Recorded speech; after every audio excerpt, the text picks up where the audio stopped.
umur 17-an, of course cantik bukan alang kepala. Seluruh yang ada dalam dirinya menjadi syair di kalangan para remaja. Rambutnya katanya ikal berderai, pipinya bakpao dilayang, lalu janggutnya katanya macam lebah bergantung, alisnya macam semut beriring. Kalau dia senyum orang pada lemes. Itu sekarang 2, 30, 40 tahun yang akan datang, kalau dia senyum mungkin orang lari semua. Cantik itu temporer. Dan yang ketiga, di atas langit masih ada langit lagi. Di atas yang kita anggap cantik, rupanya masih ada yang lebih cantik lagi. Oleh karena itu, penilaian inti dari agama bukan soal potongan, bukan soal harta benda, tapi hati dan amal perbuatan.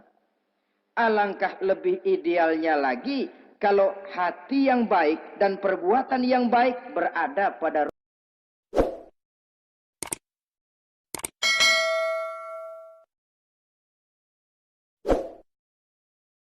Assalamualaikum warahmatullahi wabarakatuh. Waalaikumsalam warahmatullahi wabarakatuh. Bismillahirrahmanirrahim. Alhamdulillahi rabbil alamin. Wassalatu wassalamu ala ashrafil anbiya'i wal mursalin, imamil muttaqin, sayyidil ghurril muhajjalin, Sayyidina wa maulana Muhammadin wa ala alihi wa ashabihil mujahidin at-tahirin limin rahimakumullah. Kejadian dan keberadaan kita dalam kehidupan di dunia ini merupakan kejadian dan keberadaan yang terima jadi atau terima beres.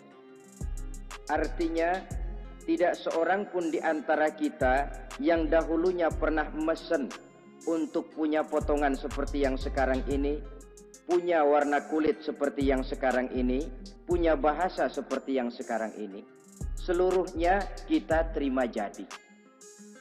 Oleh karena kita terima jadi, maka Allah tidak menilai manusia dari rupa dan potongannya, tidak juga dari harta bendanya. Bersabda Nabi kita, Innallaha la yanzuru ila suwarikum wa amwalikum walakin yanzuru ila qulubikum wa a'malikum. Sesungguhnya Allah Subhanahu wa taala tidak melihat potonganmu, tidak melihat harta bendamu, tetapi yang dilihat dan dinilai oleh Allah Subhanahu wa taala tidak lain adalah hati dan amal perbuatanmu. Kenapa rupanya paras yang cantik tidak dijadikan penilaian utama oleh agama? Pertama, karena yang namanya cantik adalah relatif, tergantung siapa yang memandang. Yang menurut saya cantik, menurut saudara belum tentu cantik. Dan yang menurut saudara cantik, menurut saya mungkin jelek, enggak ketulungan. Oleh karenanya, di kalangan para ahli cinta ada perbedaan pendapat. Sebenarnya cantik yang bikin orang jatuh cinta atau cinta yang menyebabkan orang jadi cantik? Dua-duanya bisa saja terjadi. Mungkin karena cantik orang lalu jatuh cinta, mungkin sudah kadong cinta biar gempor cantik juga. Tapi yang jelas cantik adalah relatif. Yang kedua, cantik itu temporer, berubah oleh pergeseran masa dan pertukaran waktu. Tidak ada orang makin ke ujung makin cantik. Sekarang dia sedang sweet 17-an, umur 17-an, of course cantik bukan alang kepala. Seluruh yang ada dalam dirinya menjadi syair di kalangan para remaja. Rambutnya katanya ikal berderai, pipinya bakpao dilayang, lalu janggutnya katanya macam lebah bergantung, alisnya macam semut beriring. Kalau dia senyum orang pada lemes.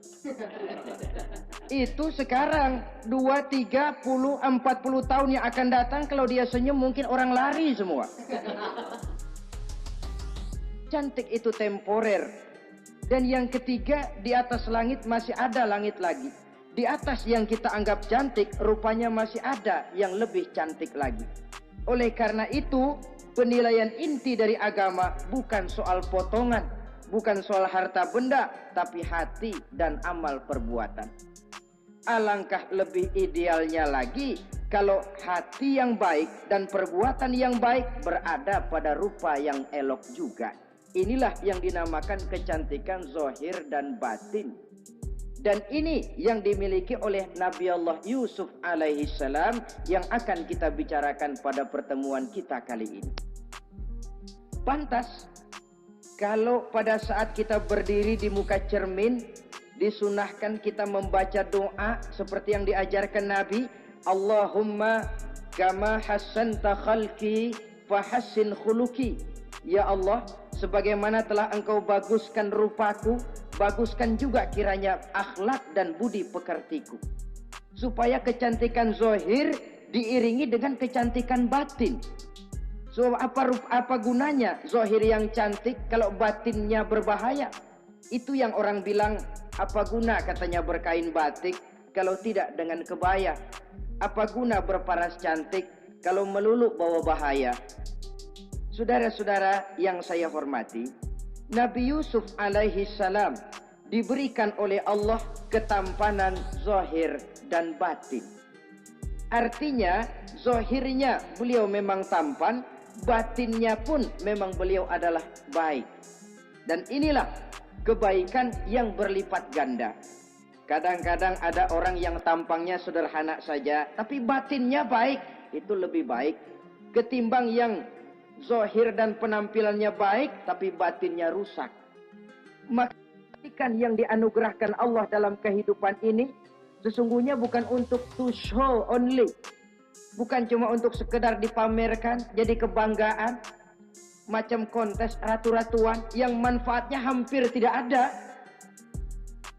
Kecantikan untuk disyukuri, kecantikan untuk digunakan kepada hal-hal yang bermanfaat sesuai dengan perintah dari yang memberikan kecantikan itu. Saudara-saudara yang saya hormati, Nabi Yusuf alaihi salam seorang nabi yang oleh Allah diberikan kecantikan zahir dan juga kecantikan batin.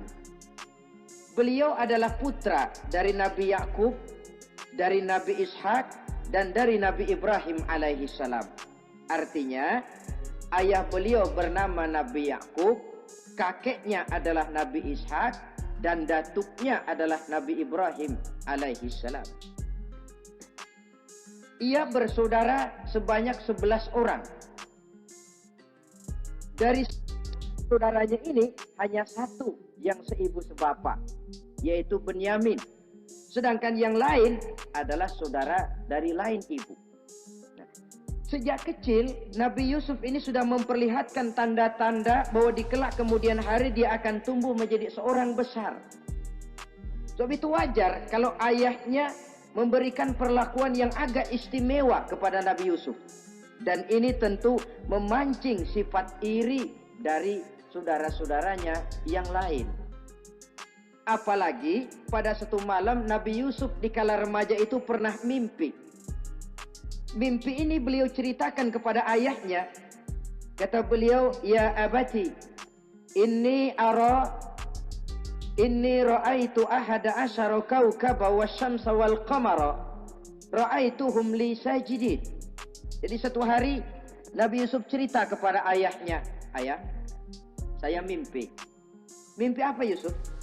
"Saya melihat dalam tidur saya ada 11 bintang, lalu matahari dan bulan, saya lihat seluruhnya sujud kepada saya."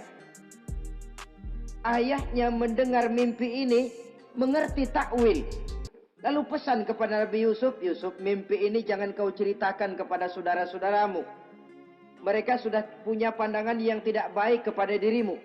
Kalau ini kau ceritakan, mungkin akan membahayakan bagi dirimu." Sebab rupanya saudara-saudaranya yang lain ini iri hati kepada Nabi Yusuf yang memiliki keistimewaan dan mendapat perhatian istimewa juga dari orang tuanya. Saudara, kita tahu ini sesuatu yang wajar dalam kehidupan. Pepatah bilang, likulli zi ni'matin mahsudun. Tiap kali kita mendapat suatu nikmat, bakal ada orang yang hasud, iri hati, dengki. Itu watak kehidupan. Kalau kita jatuh miskin, orang tepuk tangan. Kalau kita jadi kaya, orang tanya berdukun kemana? Wajar saja, likulli zi ni'matin mahsudun. Tiap kali kita mendapat suatu nikmat, tentu ada yang hasud, ada yang iri, ada yang tidak senang. Begitu juga halnya dengan saudara-saudara Nabi Yusuf alaihi salam. Dan watak iri hati ini tidak cuma tinggal iri hati, mereka buktikan lewat tindakan konkret. Suatu hari mereka musyawarah, saudara-saudara yang iri ini. Saudara-saudara, bapak kita nggak adil. Masa Yusuf mendapat perlakuan istimewa? Wa nahnu usbah, sedangkan kita ini golongan yang lebih besar. Dari 12 orang anaknya, masa cuma satu Yusuf yang mendapat perlakuan lebih istimewa? Kita ini yang 11 dianggap angin apa? Nggak adil abah kita ini. Iya, tapi caranya bagaimana? Apa kita omelin bapak? Jangan. Habis Yusuf singkirin. Kalau Yusuf nggak ada, kan anaknya tinggal kita. Praktis perhatiannya seluruhnya akan tercurah kepada kita. Nah, saya ingatkan bahwa hasud sering mendorong orang untuk melakukan segala macam cara. Artinya orang itu kalau sudah dibakar sifat dengki, iri hati, dia rela melakukan apa saja. Pertama, agar nikmat yang ada pada diri orang lain hilang.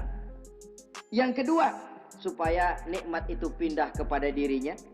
Andai kata tidak pindah kepada dirinya, ya hilang sajalah. Jangan orang lain yang dapat nikmat. Ini watak hasud. Ingin nikmat orang lain pindah kepada dirinya, atau hilang walaupun tidak pindah kepada dirinya, tapi yang bersangkutan tidak lagi mendapat nikmat. Untuk itu segala macam cara akan dilaksanakan. Ini dicontohkan dari usaha yang dilaksanakan oleh saudara-saudara Nabi Yusuf alaihi salam. Oke, setuju, kita singkirkan Yusuf. Tapi caranya bagaimana? Gampang. Bunuh saja. Kalau bunuh sih rasa-rasanya tidak sampai hati. Membunuh Yusuf. Lalu bagaimana?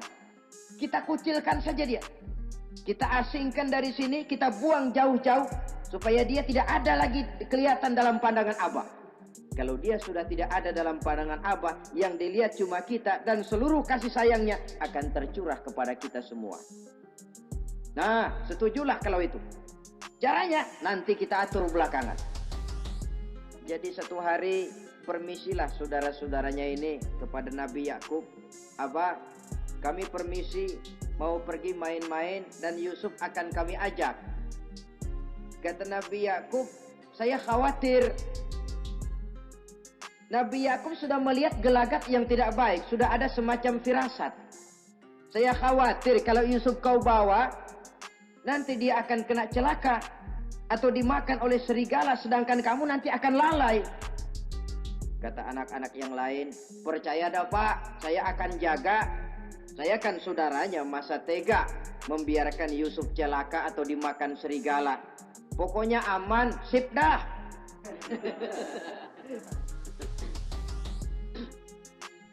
Akhirnya Nabi Yakub mengizinkan. Pergilah 12 bersaudara ini pergi bermain-main. Mula-mula berkejar-kejaran, Yusuf ikut main kejar-kejaran. Lantas buka baju, Yusuf ikut buka baju. Sampai ketika tiba di tepian sebuah sumur tua, rencana yang sudah disepakati itu dilaksanakan. Nabi Yusuf diangkat beramai-ramai, digotong lalu dimasukkan, diceburkan ke dalam sumur mati itu. Kemudian baju Nabi Yusuf itu mereka basahi dengan darah kambing. Setelah itu mereka pun pulang menemui Nabi Yakub alaihi salam dengan rasa sedih yang dibikin-bikin. Ini penyakit hasud. Jadi kalau orang hasud kepada kita, begitu kita mendapat kesulitan, dia datang dengan air mata buaya. Belagak sedih, belagak ikut berduka cita, padahal sih hatinya sorak. Padahal batinnya girang bukan main. Pak, saya ikut berduka cita, Pak, saya ikut sedih. Padahal hatinya biar mampus loh.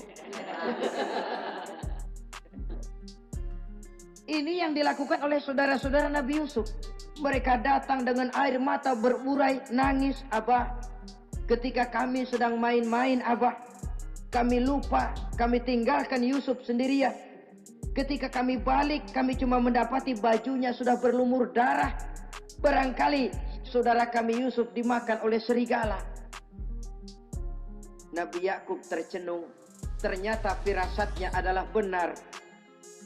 Baju Nabi Yusuf itu yang berlumur darah kambing, buatan saudara-saudaranya yang hasut tadi, diciumi dan dipeluk oleh Nabi Yakub. Kepedihan seorang ayah yang ditinggalkan oleh anak tercintanya. Saudara, adapun Nabi Yusuf alaihi salam tercebur di sumur mati itu. Sampai pada satu hari ada khalifah, ada kafilah niaga dari negeri Madian hendak menuju ke negeri Mesir, lewat di tempat itu. Ketika salah seorang mereka bernama Malik bin Zo'ar hendak mengambil air, timba diturunkan ke dalam sumur. Begitu diangkat, ini air kok berat amat. Makin diangkat, makin berat, sampai di atas bukan air, orang isinya. Ada orang di ember. Dia lihat rupanya sangat tampan, elok, cantik. Ini barangkali anak bangsawan ini. Parasnya begini cantik, begini tampan. Ini kalau dijual di Mesir nanti tentu harganya mahal nih. Order nih, objek. Maka dibawalah Yusuf ini ke negeri Mesir. Setibanya di sana diperjualbelikan sebagai budak belian. Nah, nasib baik rupanya Yusuf ini ketika terjadi pelelangan dibeli oleh seorang pembesar istana, seorang menteri yang bernama Kitfir. Kitfir melihat, ini cantik anak remaja ini. Tampangnya elok, parasnya indah, kelihatannya budi pekertinya pun halus. Kita ambil saja ini, kata Kitfir kepada istrinya Zulaikha. Kita angkat dia jadi anak, siapa tahu nanti dia memberikan manfaat yang besar bagi kita. Baiklah, baiklah.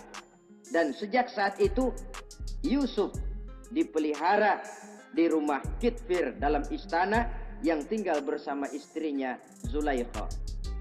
Menurut satu riwayat 10 tahun lamanya Nabi Yusuf tinggal di tempat Kitfir. Dan selama 10 tahun itu tentu terjadi perkembangan baik jasmaninya maupun rohaninya.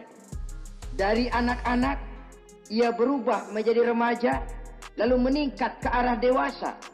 Makin matang kedewasaannya, makin tampan dan elok parasnya, makin cantik budi pekertinya, ditempa oleh watak kenabian yang disiapkan oleh Allah Subhanahu wa taala.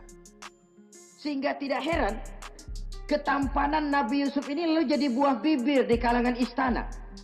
Tidak cuma anak perempuan bangsawan, tidak cuma istri para penguasa, sampai kepada kelompok orang awam selalu berandai-andai, kalau saja andai kata umpama saya bisa berdampingan dengan Yusuf, kalau saja.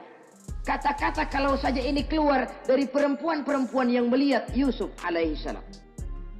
Dan yang unik, kecantikan Nabi Yusuf itu, kalau dia berdampingan dengan orang yang jelek, si jelek ini ikut sedikit cantik.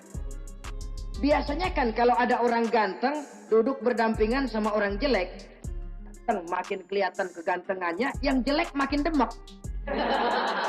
Itu biasanya. Tapi kecantikan Nabi Yusuf ini tidak mengangkat orang lain.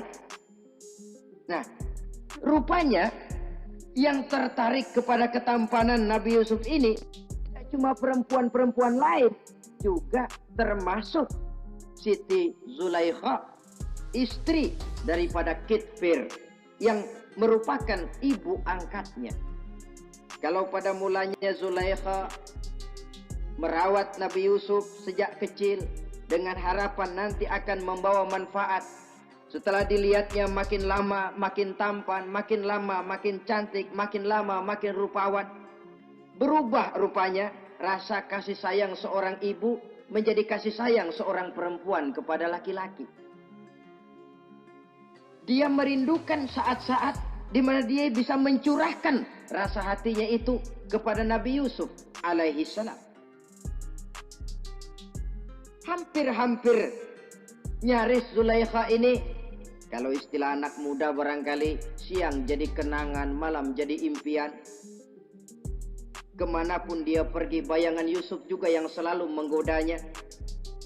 Selalu ditunggunya saat-saat yang mungkin untuk dia bisa menyampaikan hasrat hatinya kepada Nabi Yusuf alaihi salam. Dan saat itu pun datang. Satu hari Kitfir harus menghadiri persidangan negara. Rumah besarnya lenggang, para pembantu kebetulan tidak seorang pun ada di dalam. Inilah saat yang ditunggu-tunggu oleh Zulaikha.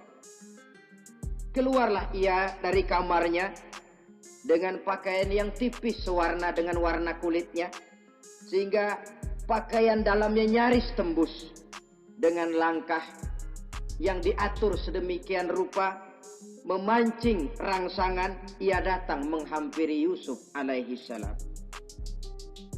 Lalu dengan suara lemas memelas, ia pun memanggil, Yusuf. Ada apa tuanku? Sini yang.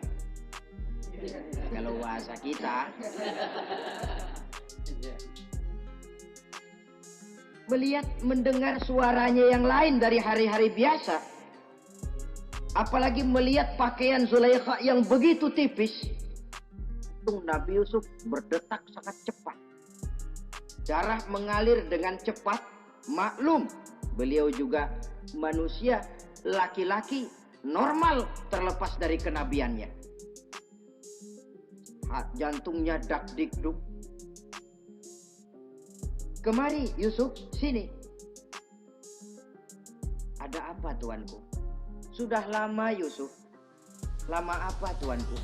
Saya memendam rindu kepadamu Yusuf. Siang malam engkau juga yang jadi tumpuan harapan saya. Kemanapun saya pergi seakan wajahmu juga yang saya lihat Yusuf. Tidur saya jadi tak nyenyak. Makan saya tak pernah membawa kekenyangan Yusuf. Tidur yang biasanya mendatangkan semangat seolah semuanya pergi meninggalkan saya Yusuf. Hembusan sepoi pagi mengusap bunga merekah dalam taman yang biasanya membawa keindahan, semuanya telah berganti dengan keindahan wajahmu Yusuf. Sinilah sebentar, penuhi hasrat hati saya. Saya segan tuanku. Segan kenapa Yusuf? Saya tidak mau mengkhianati tuan saya yang telah berbuat baik kepada saya.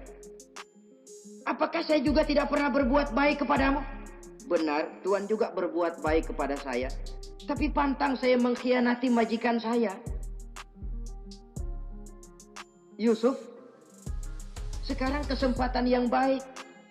Kitfir, suami saya, sedang menghadiri persidangan penting di negara, di istana, dan rasanya akan lama dia baru kembali. Sementara para pembantu kita tidak ada di sini. Saya malu tuanku, saya segan. Malu kepada siapa? Tidak ada yang tahu, tidak ada yang lihat. Allah. Saya takut, saya malu kepada Allah tuanku. Padahal kalau menurut ukuran hati, Quran menjelaskan walaqad hammat bihi wa hamma biha. Sebenarnya Zulaikha cinta kepada Yusuf, Yusuf pun senang kepada Zulaikha. Iblis sibuk bukan main memasang jerat, pasang besi berani biar pada nyetrum.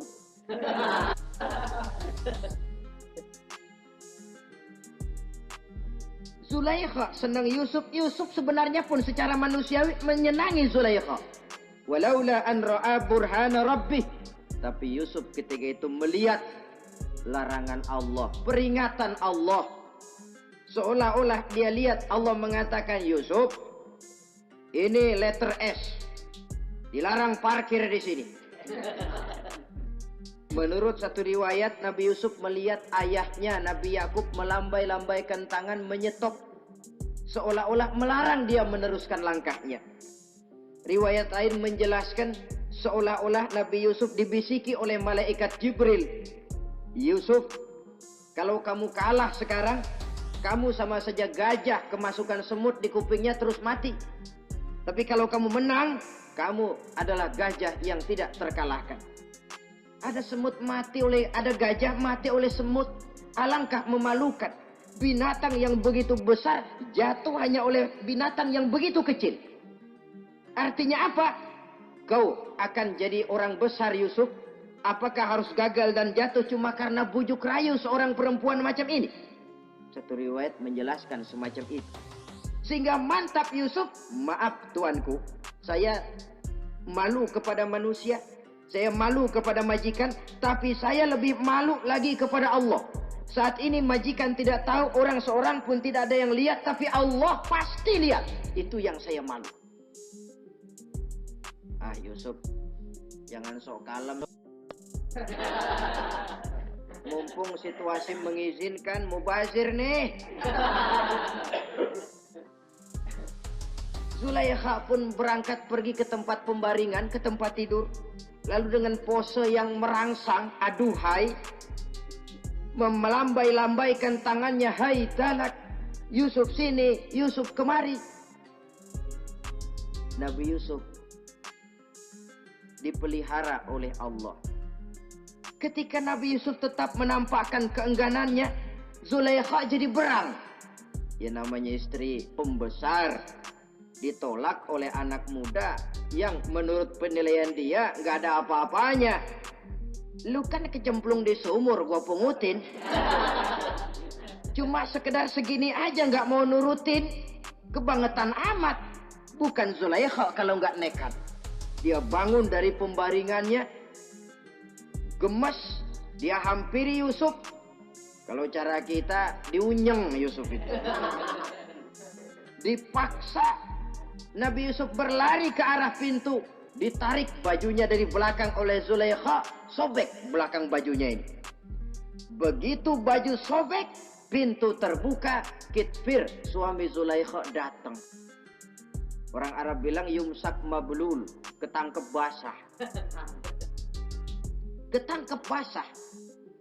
Merah pada muka Zulaikha. Sementara Kitfir pun matanya merah. Tapi Nabi Yusuf tenang-tenang saja. Ya wong nggak salah. Tenang-tenang saja Nabi Yusuf. Bukan tenang karena pengalaman. Tenang karena memang tidak berbuat yang negatif.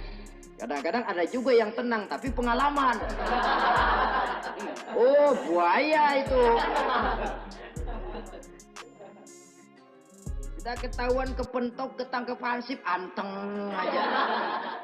Itu bukan nggak salah, badak. Nabi Yusuf tenang karena memang tidak berbuat salah apapun. Nabi Yusuf tenang karena yakin dirinya benar. Sehingga mantap menghadapi kedatangan Kitfir yang sangat tiba-tiba itu. Adapun Zulaikha ketika melihat suaminya berdiri di muka pintu, cepat-cepat dia berubah siasat. Inilah salah satu kelihayan makhluk bernama perempuan. Dia pandai bersalin rupa, dia pandai bermain minyak di atas air. Melihat suaminya datang, roman mukanya pun menjadi sedih. Air mata berurai membasahi pipi. Papa, katanya. Apa balasan bagi orang yang mau menistakan istri papa? Maksudmu apa, Zulaikha? Yusuf gile. Dia mencari kesempatan dalam kesempitan. Dia mau menodai kehormatan saya. Dia hendak memperkosa saya. Kata Nabi Yusuf, bukan saya, Tuan. Saya enggak. Yang benar Yusuf, enggak. Zulaikha yang memaksa saya. Betul Zulaikha, tidak. Yusuf yang memaksa saya. Sampai akhirnya salah seorang dari isi rumah itu memberikan jalan keluar. Tuan Kitfir, begini saja. Sulit memang untuk dilacak kebenarannya. Cuma periksa saja baju Yusuf. Kalau bajunya sobek di belakang, Yusuf benar, Zulaikha salah. Kalau baju Yusuf sobeknya di depan, Zulaikha yang benar, Yusuf yang salah. Nah, apa artinya itu? Kalau bajunya sobek di belakang kan artinya Yusuf kabur, ditarik dari belakang. Tapi kalau bajunya sobek di depan, itu artinya Zulaikha nyakar-nyakarin baju Yusuf dari depan. Lihat saja, pokoknya kalau bajunya sobek di belakang, Yusuf benar, Zulaikha salah. Kalau baju Yusuf sobek di depan, Yusuf salah, Zulaikha benar. Ketika diperiksa, dicek bajunya, betul sobek di belakang. Artinya Yusuf benar, Zulaikha yang salah. Kata Kitfir, Zulaikha, jelas sudah bagaimana kejadian yang sebenarnya. Oleh karena itu, bertobatlah kamu kepada Allah. Dan kau Yusuf, jangan ceritakan peristiwa aib ini kepada siapapun. Untuk menjaga nama baik kita bersama. Baik Tuan. Saudara-saudara kaum muslimin yang saya hormati. Tapi ya bagaimana? Serapi-rapinya menyimpan barang busuk, toh akhirnya tercium juga. Gosip ini akhirnya tersiar di mana-mana, terutama di kalangan para pembesar. Sehingga kalau kumpul para istri pejabat, Zulaikha jadi bahan gunjingan. Kan main bini menteri demen sama budaknya. Nggak salah apa tuh? Jadi bahan ejekan. Ya sebab tentu ukuran mereka yang belum pernah ngelihat Yusuf, kalau duren ketemu duren dong. Masa duren ketemu ketimun ya bonyok. Artinya nggak seimbang. Masa istri bangsawan tergila-gila sama anak angkatnya, sama budak beliannya, nggak masuk rasio itu. Zulaikha dengar berita macam itu. Sampai dalam hatinya, pantas saja kamu ngenyek saya, kamu meremehkan saya, karena kamu belum pernah lihat potongan Yusuf bagaimana. Akhirnya dalam hati Siti Zulaikha ini timbul semacam dendam. Suatu saat gua kerjain loh. Caranya gimana? Satu hari para istri bangsawan ini diundang ke tempat Siti Zulaikha. Duduk di satu ruangan luas. Setelah duduk dihidangkan makanan. Makanannya aneh. Cuma buah sama pisau. Ketika buah dan pisau sudah siap, satu orang satu. Ketika mereka sedang mengupas itu, Zulaikha berkata kepada Nabi Yusuf, Yusuf, kau jalan dari sini ke sana, melintas kayak peragawati gitu.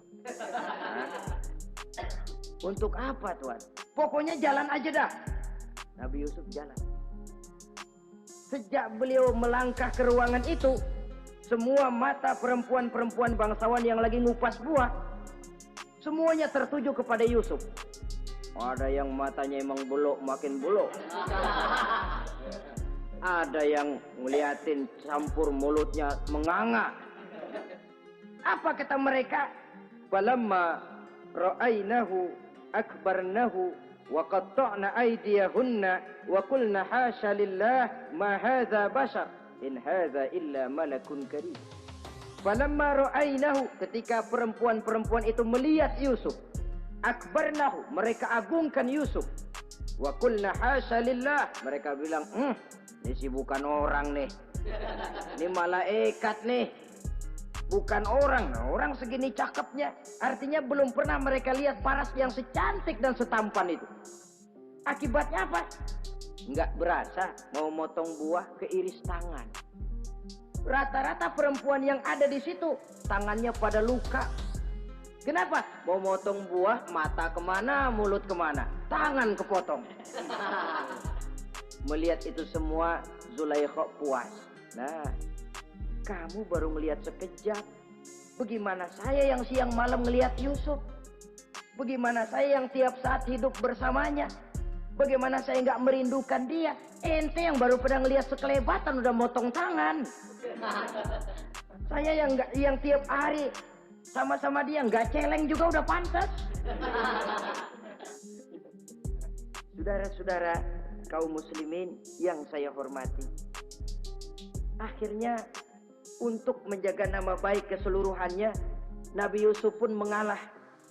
Karena berita ini sudah tersiar, Yusuf dipojokkan, tidak cuma sekedar dipojokkan, beliau dimasukkan ke dalam penjara.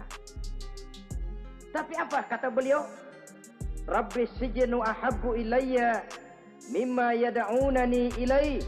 Ya Allah, kalau memang karena resiko penolakan saya terhadap ajakan Zulaikha menyebabkan saya harus masuk penjara, penjara lebih saya sukai, penjara lebih saya cintai ketimbang ikut kemauan Zulaikha. Saudara-saudara, kadang-kadang kita berpikir, kalau kesempatan itu datang kepada kita, mampukah kita menjatuhkan pilihan seperti pilihan Nabi Yusuf ini?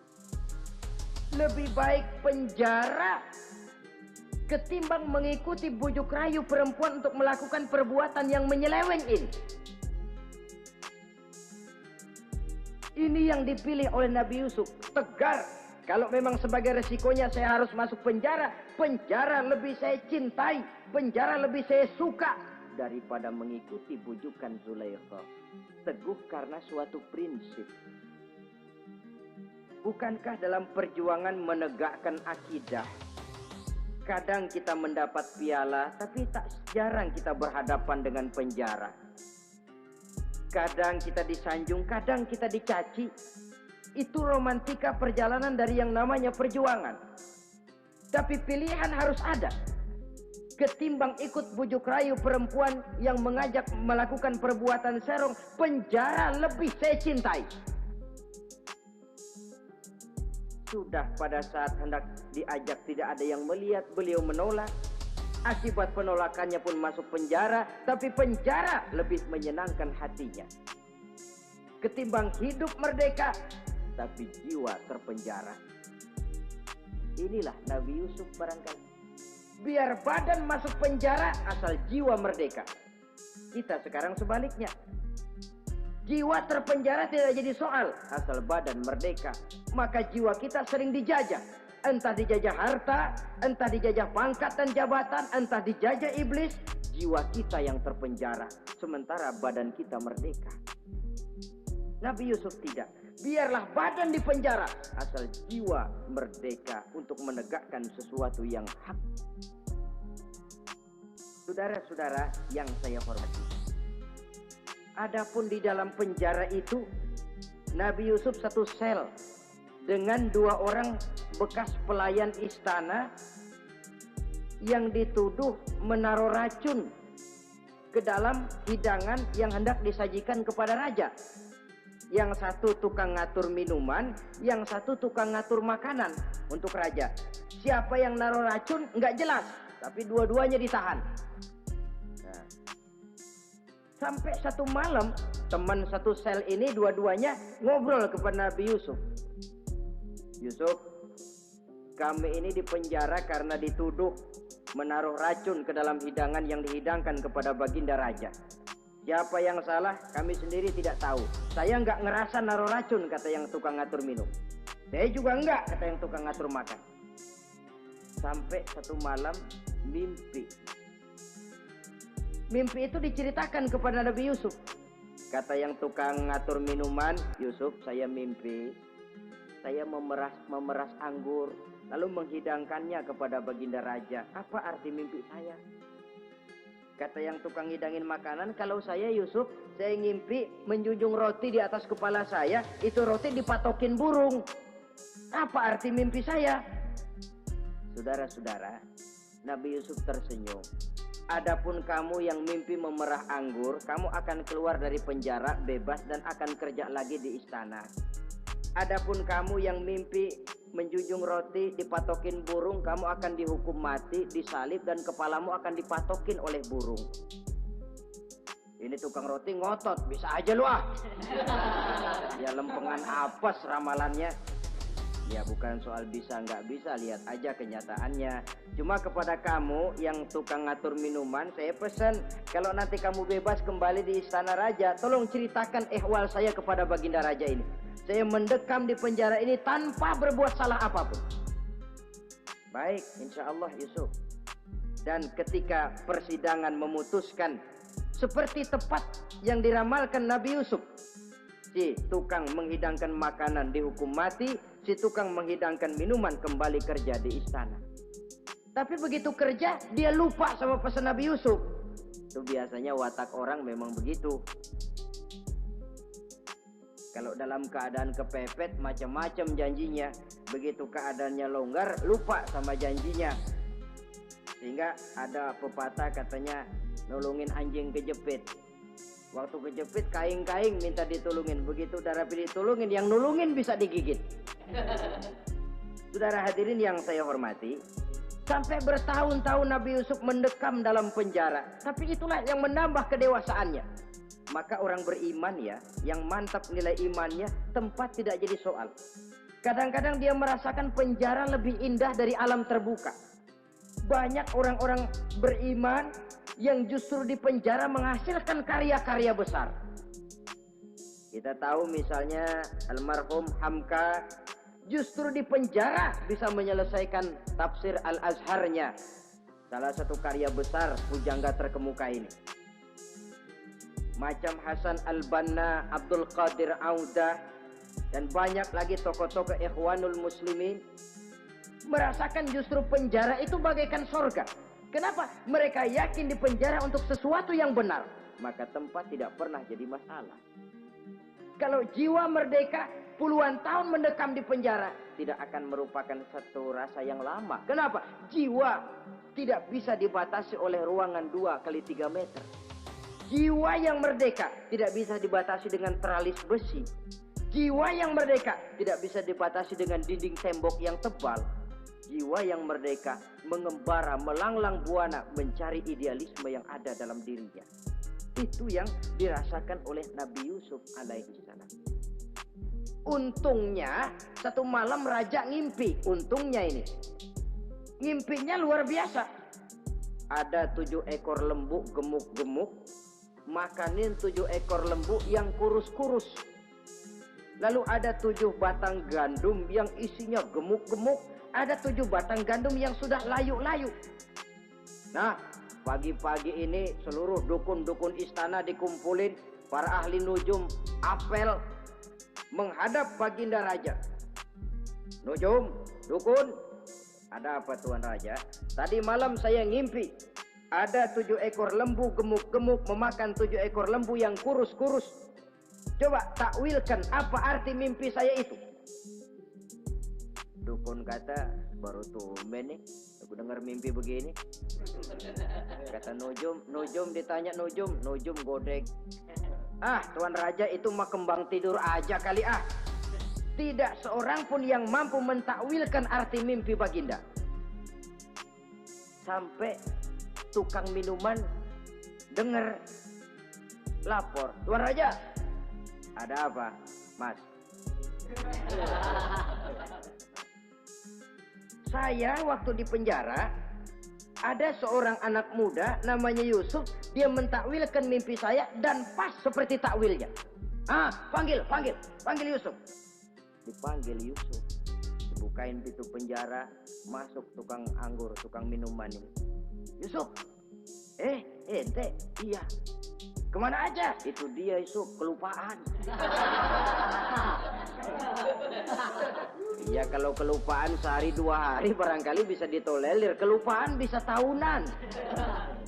Cuma begitu dengar ada mimpi, pikir tukang minuman. Ah, kali aja ini Yusuf bisa takwilkan, kan jasa saya nemuin Raja sama Yusuf kan. Komisi lumayan.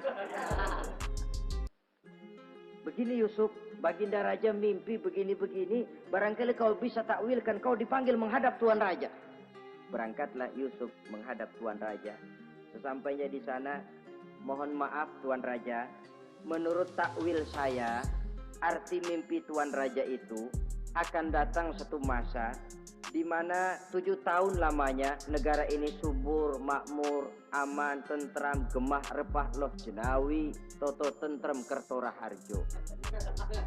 Tapi akan datang setelah itu 7 tahun lamanya di mana musim kemarau membahana, tanah menjadi kering pangkal, rakyat diancam kelaparan. Dan kita harus siap-siap untuk itu. Itu takwil mimpi Tuhan. Caranya bagaimana Yusuf mengatasi krisis kelaparan ini? Ya kita bikinlah gudang-gudang untuk menyimpan makanan. Kalau lagi panen jangan mumpung. Ingat pada suatu saat kita akan paceklik. Sehingga kata orang-orang tua dulu, kalau lagi sehat, ingat dong bakalan sakit. Kalau lagi kaya, ingat dong bakalan miskin. Semuanya itu milik daripada kehidupan. Tidak ada orang yang ketawa terus dalam hidup. Tidak ada orang yang nangis terus. Semuanya silih berganti, datang pergi, patah tumbuh, hilang berganti. Dunia hari ini bikin kita ketawa, besok dia buat kita menangis. Hari ini dibuatnya kita senyum, besok dibuatnya kita berurai air mata. Hari ini dijadikannya kita kaya, besok dijadikannya kita kere. Pantas kalau orang bilang, wamal hayatud dunya, Allah mengatakan wamal hayatud dunya illa lahun wala'ib. Hidup dunia ini cuma sandiwara. Tiap kita sekarang sedang memegang peranan. Ketika memegang peranan, ya jadi orang kaya peranan, jadi kiai peranan, jadi jenderal peranan. Sama saja dengan wayang golek. Gatot Kaca yang bertulang kawat berotot baja, punya ajian beraja musti, gagah perkasa, bisa terbang di angkasa. Hebat perkasa Gatot Kaca. Kapan? Waktu dipegang dalang. Betul apa benar? Gagahnya Gatot Kaca, sakti mandragunanya sang Gatot Kaca. Kapan itu? Waktu dipegang dalang. Begitu peranannya selesai, sama dalang dimasukin ke kotak, diem aja Gatot Kaca. Terbang kek? Enggak, diem aja. Begitulah kehidupan ini. Gagah kita menyandang bintang 4 di pundak. Gagah kita membawa harta yang banyak. Gagah kita memegang jabatan ini dan itu. Waktu oleh sang sutradara dimasukkan ke dalam lubang yang luasnya tidak lebih 1 kali 2 meter. Enggak bekutik. Enggak ada yang lawan. Jenderal yang berbintang 4 dilonjorin, dia yang lihat anteng aja. Habis peranan sudah sampai di situ. Dan itu wajar. Kata Nabi Yusuf, kalau lagi panen, ingat pada suatu saat kita akan paceklik. Jangan giliran panen besar. Di daerah-daerah kita lihat, sudah panen pesta pora. Bukan bersyukur kepada Allah. Tapi kegembiraan itu diwujudkan dalam bentuk lain. Tontonan yang membuat lupa diri, bermabuk-mabukan. Sehingga kadang-kadang kalau di daerah itu katanya kalau musim panen, musim kawin. Musim paceklik, musim cerai. Saudara-saudara kaum muslimin yang saya hormati, karena itu dalam satu hadis Nabi ingatkan, ta'arraf ilallah firraha ya'rifka fisyiddah. Ingatlah kepada Allah di waktu kamu senang, supaya Allah ingat kepadamu waktu kamu susah. Kalau waktu senang kita lupa kepada Allah, ya wajar. Kalau waktu susah Allah juga lupain kita. Dalam terjemahannya dengan kehidupan beragama, wa man a'rada an zikri fa inna lahu ma'isyatan dhanka wa nahsyuruhu yaumal qiyamati a'ma. Siapa yang berpaling daripada peringatanku, kata Allah, aku akan berikan dia penghidupan dan kehidupan yang sempit. Sempit itu apa lalu tidak punya duit? Punya duit. Apa tidak punya harta? Banyak harta. Tapi banyaknya harta, tumpukan duit tidak membuat hatinya makin luas. Tidak membuat hidupnya makin lapang. Sempit, sempit, dan sempit. Itu azab. Yang paling celaka, wa nahsyuruhu yaumal qiyamati a'ma. Di akhirat kami kumpulkan dia bersama orang-orang buta. Allahu Akbar. Di padang mahsyar, dikala orang sibuk, pusing dengan urusan masing-masing, buta lagi. Yang gak buta aja pusing. Mereka teriak-teriak, qala rabbi lima hasyartani a'ma wa qad kuntu basira. Ya Allah, kenapa kami buta padahal waktu di dunia kami melihat? Allah jawabnya enak aja, kadzalika atatka ayatuna fanasitaha wa kadzalika al-yauma tunsa. Rasain deh lo. Dulu waktu di dunia datang peringatanku pada belaga pilon, kamu lupakan. Sekarang juga pantas kamu dilupakan. Waktu susah kamu lupa, waktu senang kamu lupa Allah. Waktu susah juga pantas kamu dilupakan Allah. Waktu di dunia kau berpaling dari peringatan Allah. Kalau sekarang Allah berpaling kepadamu juga adil. Walaupun kalau Allah mau tidak berpaling juga adil, sebab Allah itu mutlak. Tidak ada yang membatasi apa yang dimaui oleh Allah. Saudara-saudara kaum muslimin, itu pesan Nabi Yusuf. Bikin gudang yang besar, simpan bahan makanan untuk persediaan musim kemarau. Kalau begitu sekalian aja deh Yusuf. Sekalian bagaimana Tuan Raja? Kau saya angkat jadi menteri urusan makanan dan urusan kemakmuran. Tuan Raja, apa enggak terburu-buru? Kau bisa mentakwilkan mimpi saya, bahkan kau bisa mencari jalan keluar. Ini sudah sesuatu yang menguntungkan Yusuf. Mencari jalan keluar ini pemikiran yang menteri saya belum bisa berpikir kayak kamu. Sudah, kau pegang jabatan ini. Nabi Yusuf tidak minta diberikan. Ada pesan, jangan memberikan jabatan kepada orang yang meminta. Tuh, kalau orang sudah minta tentu ada pamrih dan ada tendensi. Jangan memberikan jabatan kepada orang yang banyak ngeluarin duit untuk mencapai jabatan itu. Sebab apa? Kalau orang mendapat satu jabatan karena banyak ngeluarin duit, maka pekerjaan pertama yang akan dilakukan setelah mencapai jabatan itu ialah dia akan berpikir bagaimana caranya biar modal gua pulang. Orang jadi gubernur, jadi menteri karena banyak ngeluarin duit, belum dia sempat kerja buat kepentingan rakyatnya, dia lebih dulu akan berpikir bagaimana duit yang saya keluarin supaya pulang. Sisanya kalau ada, barulah untuk kepentingan rakyat, itu pun kalau keburu. Saudara-saudara yang saya hormati, Nabi Yusuf tidak pernah minta jabatan. Raja memberikan jabatan itu.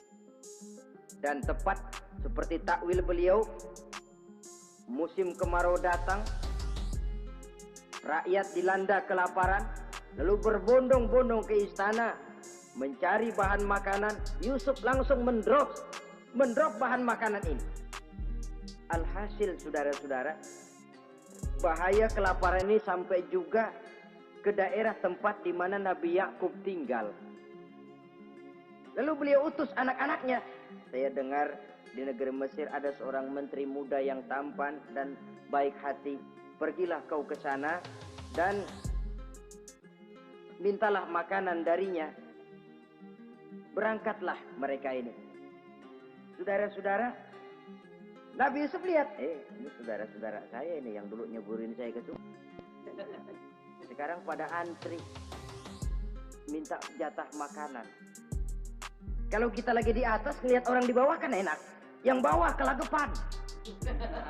Orang sedang berkuasa, namanya lagi berkuasa, ngomong apa juga benar. Orang kalau lagi berkuasa kentut bagus masih. Tapi kalau sudah jatuh, jangankan apalagi buang angin, batuk aja diomelin. Miskin batuk melulu lah. Di atas itu, posisi di atas gampang buat mob. Andai kata Nabi Yusuf waktu itu mau menteror, membalas saudara-saudaranya, kesempatan emas. Tapi memang hatinya hati yang mulia, jiwanya jiwa yang besar. Diberinya saudara-saudaranya itu makanan, tapi dia tidak memperkenalkan diri dan saudaranya pun tidak mengenali kalau itu Yusuf. Kalau kita kan yang enak, ingat nggak dulu saya diceburin ke sumur, sekarang gantian ya, ayo baris lo, gue ceburin atu-atu. Nabi Yusuf tidak, diberinya saudaranya makanan. Lalu pesan, lain kali kalau kemari lagi mau mengambil makanan, saudaramu yang namanya Benyamin bawa ke sini. Tanpa dia saya nggak mau ngasih makanan lagi. Ya sudah, pulang saudara-saudaranya ini lapor kepada Nabi Yakub. Abah, itu menteri pesan kalau kamu yang mau ngambil makanan lagi, Benyamin harus dibawa. Kalau nggak dibawa kami nggak akan dikasih makanan. Nabi Yakub curiga lagi. Dulu Yusuf hilang.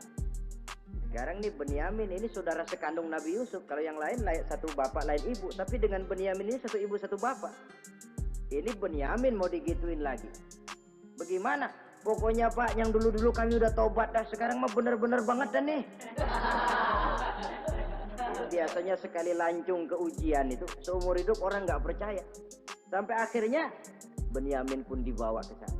Saudara-saudara yang saya hormati, terjadilah pertemuan Yusuf dengan Benyamin dan akhirnya saudara-saudaranya ini dijelaskan siapa menteri itu sebenarnya, diminta menjemput Nabi Yakub. bertemulah Nabi Yusuf dengan ayahnya Nabi Yakub alaihissalam. Adapun Kitfir sudah lama meninggal, Zulaikha pun sudah menjadi janda. Namun dalam jandanya dia tetap merindukan Yusuf siang dan malam. Didambakannya kapan saat pertemuan akan terjadi. Sampai ketika satu hari didengarnya Yusuf akan meninjau satu daerah, dia sudah diri paling depan. Ketika Yusuf lewat, dia nyindir dengan katanya, Maha suci Allah yang memuliakan orang yang takwa dan menghinakan orang yang berdosa. Merasa ada sindiran, Yusuf nengok. Zulaikha kan? Iya Yusuf. Kitfir bagaimana? Sudah meninggal. Lalu keperluanmu apa sekarang? Saya cuma memerlukan engkau Yusuf. Saudara-saudara, Nabi Yusuf akhirnya kawin dengan Zulaikha yang cantik, menawan. Dan rupanya setelah kawin itulah Nabi Yusuf baru tahu bahwa Kitfir ternyata tidak bisa berfungsi sebagai suami. Dengan kata lain, puluhan tahun Zulaikha kawin dengan Kitfir tetap perawan, utuh, awet. Rupanya Kitfir liwat terus dan numpang liwat, nggak pernah mampir. Dan sejak saat itu berbahagialah Nabi Yusuf dengan Siti Zulaikha. Kita ambil hikmah dari riwayat singkat ini. Pertama, kecantikan zahir lebih penting, kecantikan batin lebih penting dari kecantikan zahir. Alangkah lebih baik lagi kalau kecantikan zahir itu berpadu dengan kecantikan batin.